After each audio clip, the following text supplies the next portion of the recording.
Hey, how we doing? Welcome to Geeks and Gamers Play, and we know that Microsoft purchasing Activision is a really big move, an expensive move, but one they can certainly afford, and it's definitely got a lot of their rivals shitting in their pants because who knows how this could possibly go 5 years from now. But it looks like there's been a leaked document from the EU. Listen to this. The EU is gathering competitors' opinions on proposed acquisition. Yeah, I wonder what their competitors are going to say in this survey. So the European Commission has begun seeking feedback from Microsoft and Activision Blizzard's rivals on the company's proposed $68.7 billion merger.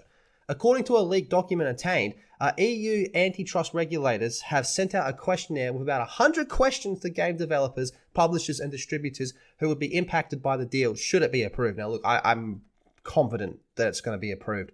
Microsoft officially filed its case for Activision Blizzard deal with the EU in last Friday, and the Commission has set a provisional deadline of November 8th, so that's about a month from now, to clear the transaction or choose to enter a second, more detailed investigation phase, like the UA competition watchdog recently chose to do so.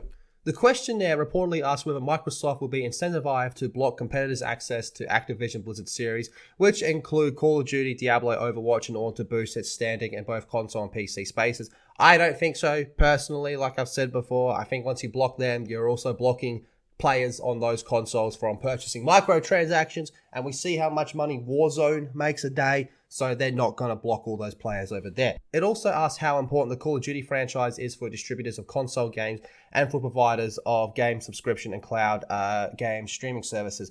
The answer to that first part, a lot. You know, love it or hate it, Call of Duty sells a fuckload of copies. I dropped Call of Duty for years and came back for the 2019 reboot, and that game was like the highest selling COD of all time.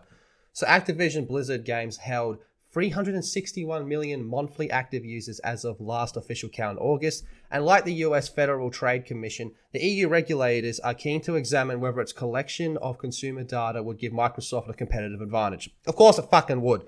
Respondents are also being asked whether the deal would impact their bargaining power when it comes to selling their games on Xbox consoles and Microsoft's Game Pass subscription service. Of course it fucking would. So backing up previous claims that the EU probe into the detail will be a lengthy one, Reuters said that the Commission is expected to launch a 4-month Phase 2 investigation following the initial ruling in November. Damn, man, they're trying to drag this thing out as long as possible.